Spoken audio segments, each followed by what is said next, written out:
अस्सलामुअलैकुम dear viewers, कैसे हैं आप सब? खैरियत से हैं? जैसा कि आप जानते हैं कि इससे पहले भी मेरे हर दिल अजीज जो दोस्त हैं सैयद इक़्तिदार गिलानी साहब, उनके साथ एक नशिस्त हुई और वो हमारी इंट्रोडक्टरी किस्म की नशिस्त थी जिसमें हमने हमारी चाइल्डहुड मेमोरीज के हवाले से कुछ चीज़ें डिस्कस की।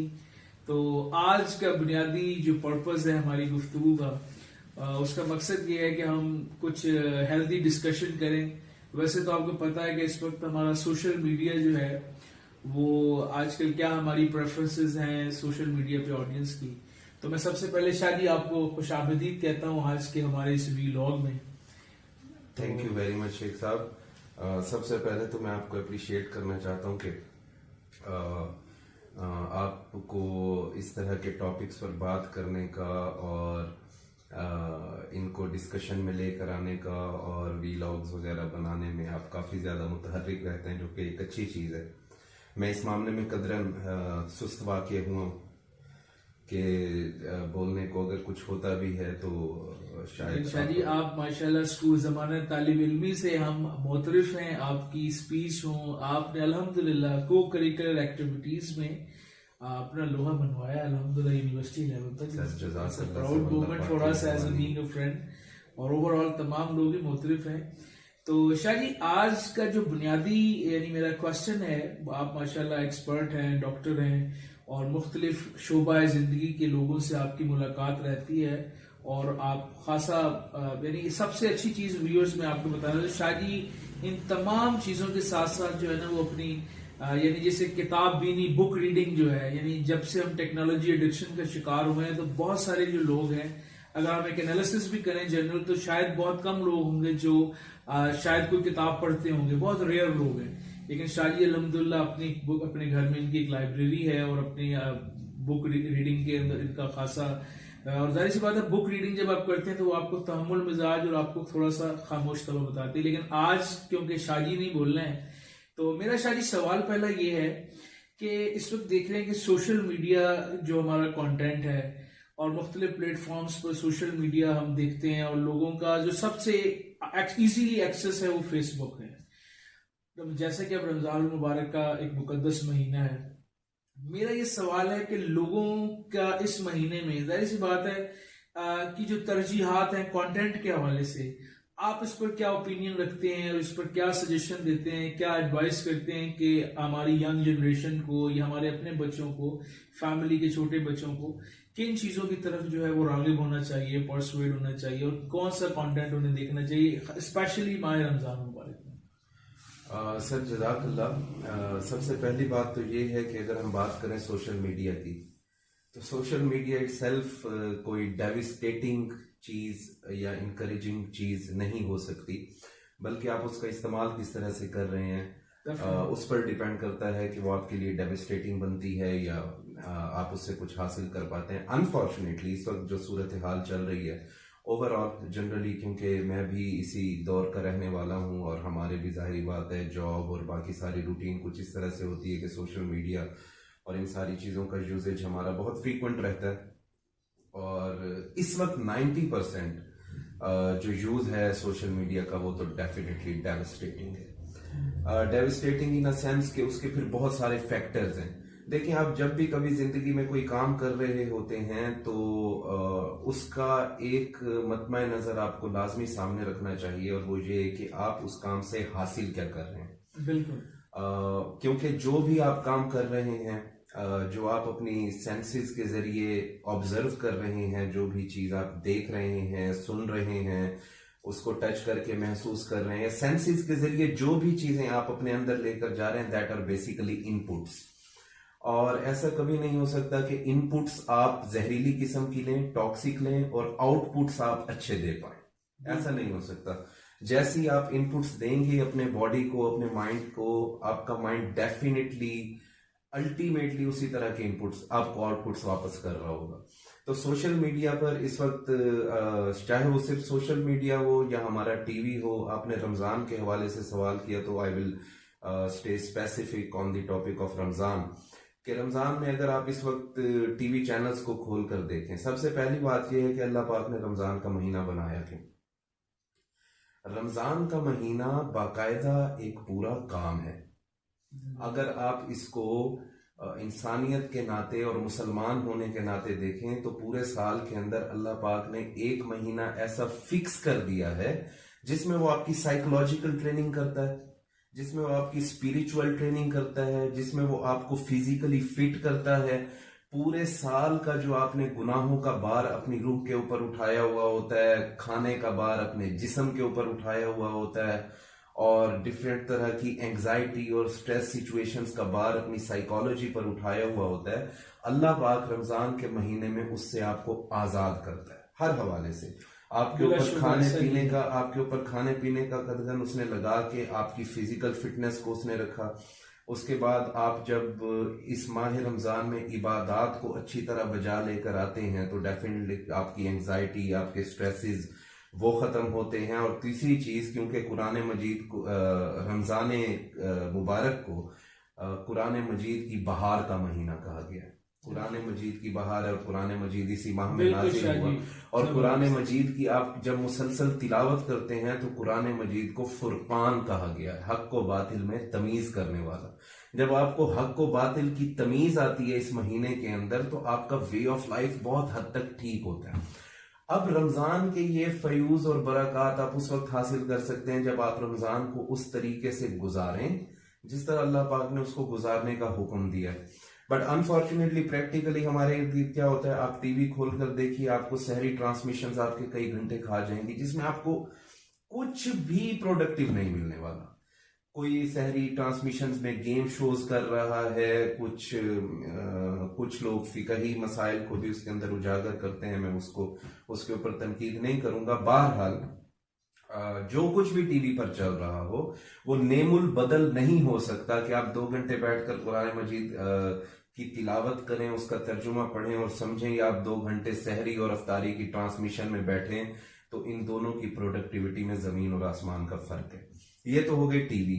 अब आपने क्या करना है, रमजान के महीने में सारी रात जागना है और उसके बाद सहरी करके आपने सोना है, पूरा दिन आपने नींद में गुजार देना है। उसके बाद उठना है, जो थोड़ा बहुत टाइम बचा हुआ है उस टाइम के अंदर आपने सोशल मीडिया को स्क्रॉल करते हुए गुजार देना है। और इस सोशल मीडिया के ऊपर चाहे वो इंस्टाग्राम हो, चाहे फेसबुक हो, या किसी तरह का भी मीडियम हो, उसके अंदर प्रोडक्टिव ऐसी कोई चीज नहीं है जो कि आपको साइकोलॉजिकली, मेंटली, सोशली फिट कर पाए। तो अल्टीमेटली उसका अलमिया यही है जो आजकल फिर हमें अपने इर्द गिर्द देखने को मिल रहा है। लोगों के अंदर इम्पेशंस बढ़ता जा रहा है, लोगों के अंदर स्ट्रेस बहुत ज्यादा है, लोगों के अंदर एंग्जाइटी बहुत ज्यादा बढ़ती चली जा रही है। तो ये वो नुकसानात हैं जो हमें उठाने पड़ रहे हैं सोशल मीडिया से। आई थिंक मेरा जवाब काफी लंबा हो गया, बट इसको किया नहीं जा सकता। आपने जो है ना बड़ा ब्रीफली इसको ना और बड़ा इसको हाईलाइट किया तमाम चीजों को। यकीनन ऐसा ही है। और खास तौर पर ये जैसे आपने डिस्कस किया ट्रांसमिशन के हवाले से, प्रोडक्टिविटी उसमें क्या है कि सिर्फ आप सिर्फ एंटरटेनमेंट के नाम पे लोगों को परसुएट कर रहे हैं कि वो चलें जी रमजान शरीफ में आप तमाम चीजें इबादत के साथ साथ आप थोड़ा सा फन, यानी क्या मैसेज क्या दे रहे हैं।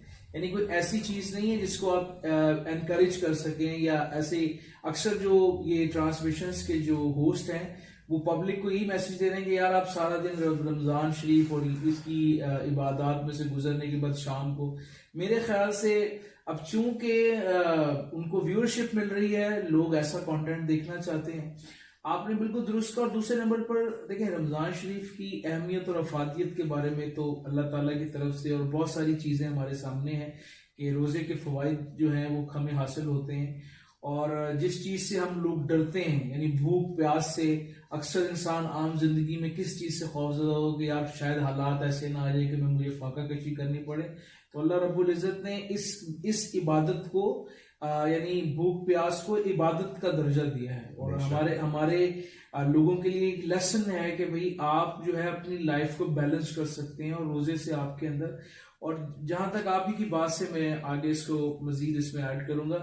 देखिए, इस वक्त का हमारा जो सोशल मीडिया का कंटेंट है बिलाशुबा इनटॉलरेंस पैदा कर रहा है। देखें, आप ये देखें कि हम इस कदर हम अक्सर आप देखेंगे फैमिलीज के इवेंट में जाएं। मैंने एक बहुत प्यारी वीडियो देखी, अरब मुल्क की थी, कि जैसे कि देखा कि अब जॉइंट फैमिली में, हम तो एशियन लोग ज़्यादातर जॉइंट फैमिलीज में रहते हैं, तो अब बाहर फॉरेन में या दुबई में या यूएई में इधर उधर कॉन्सेप्ट आ गया है कि लोग अब यानी अलग अलग फैमिलीज में या इंडिविजुअली रहते हैं, इंडिपेंडेंट। तो वो अपने पेरेंट्स के घर आते हैं, तो वो जब आते हैं तो मदर उनकी ना, जो यानी बच्चों की दादी अम्मा है, वो गेट पे खड़ी होती है एक बास्केट लेकर और सारों के मोबाइल कलेक्ट करती है। मोबाइल कलेक्ट करके एक तरफ रखते हैं, कहते हैं this is a rejoice time to the family, कि हम ओवरऑल टाइम जो है ना, हमने ईद का मौका है, हमने आपस में करना है। अब आप देखें, हम अक्सर कहीं बैठे हों, 5-6 लोग बैठे होते हैं और हम सब लोग कमरे में खामोशी है, यानी ये भी जो बात करना है, जो आपस में यानी जो एग्रेशन कम होना है ना, यानी आप कोई बात कम करते हैं वो बोलने से या कोई चीजें, अभी आप खामोश हैं और आप देख रहे हैं वायलेंट कंटेंट और इस तरह की चीजें जो आपको परसुएट कर रही हैं, आपके अंदर की इंटेंसिटी या एंजाइटी को इनहेंस कर रही हैं, तो उसका आफ्टर ऑल कुछ नेगेटिव इम्पैक्ट होगा ओवरऑल सोसाइटी पर। देखिए, आप बिल्कुल दुरुस्त कह रहे हैं इस बात में। मैंने कुछ चीज़ों को जानबूझ के यहाँ पर नहीं छेड़ा, otherwise it needs a special podcast for this, कि हमें ये सारा मैसेज जानबूझ के क्यों दिखाया जाता है। आप जानते हैं कि इस वक्त हमारा जितना भी सोशल मीडिया है वो डाटा ड्रिवन है। आप जितनी भी इनपुट्स दे रहे हैं या जो भी सर्चेस कर रहे हैं, जो भी बोल रहे हैं, आपके माइक्स तक एक्सेस है, आपकी कैमरे तक, आपके गैलरीज तक, आपके ऐप्स तक, आपके सॉफ्टवेयर्स तक, हर चीज़ तक एक्सेस है इस सोशल मीडिया की। और इसके पीछे किस तरह के ब्रेन्स बैठे हैं, और वो ब्रेन्स आप इस सारी के पीछे, इस सारी कहानी के पीछे कैपिटलिज्म किस तरह से काम करती है और वो किस तरह से अपनी कॉर्पोरेटोक्रेसी को आप तक पहुंचाती है, वो फिर एक बहुत वास्ट टॉपिक है।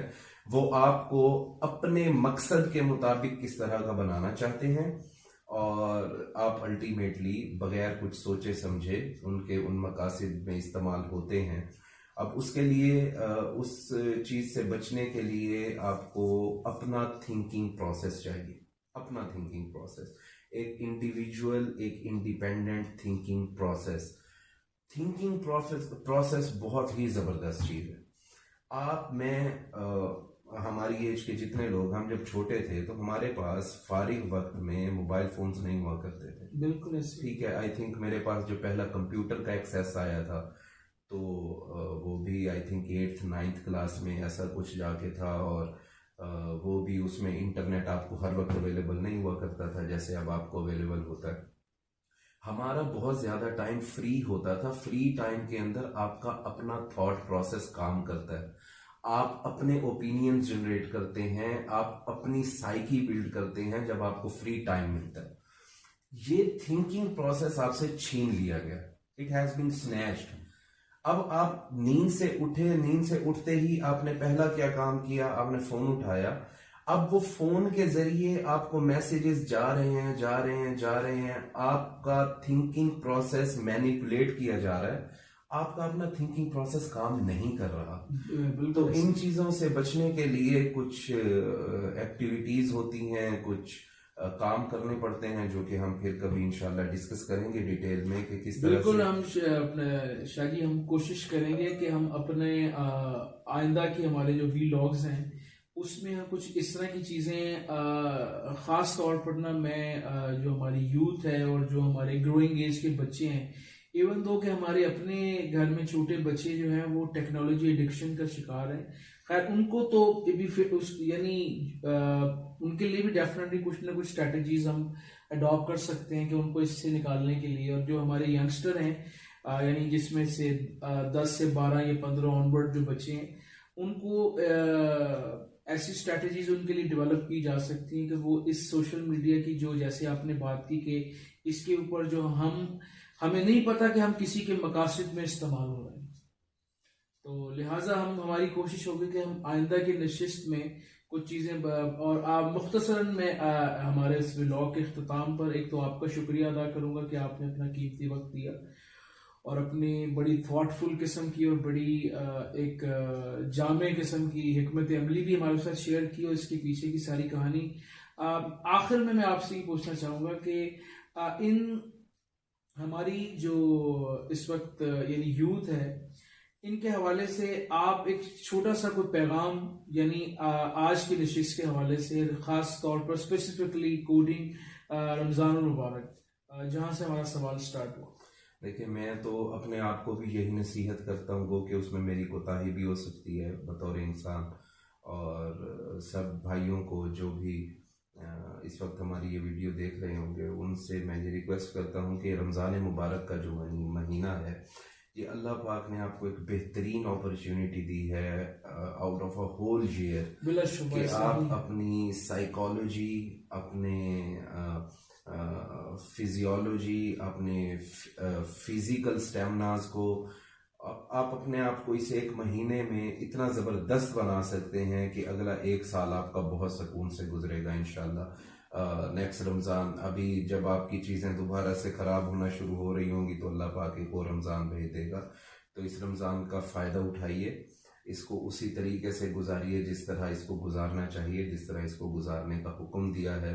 तो इंशाल्लाह you will see some amazing sort of results. Shah ji, बहुत शुक्रिया आपके क्वालिटी टाइम का, और बड़ी प्रोडक्टिव हमारी गुफ्तगू रही है ओवरऑल। इंशाल्लाह मिलते हैं एक नेक्स्ट हमारे व्लॉग में एक नए टॉपिक के साथ, और मेरे साथ होंगे इंशाल्लाह शाह जी, और हम कोशिश करेंगे कि हम इस पुरफितन दौर में, जहाँ पर हम इस कदर जो है ना वो अपनी एंग्जाइटी और इंटेंसिटी और बहुत सारी डिफरेंट चीज़ों की वजह से हम थोड़ा डिट्रैक हो रहे हैं, तो हम कोशिश करें कि हम उससे बचाव के लिए, जाहिर सी बात यह है कि प्रॉपर वक्त पर प्रॉपर मेडिकेशन हो जाने से जख्म भी और तबीयत भी जल्द बहाल हो जाती है। तो मैं आपका बेहद मशहूर हूँ शाह जी, आपका once again thank you so very much. मिलते हैं एक नेक्स्ट व्लॉग में।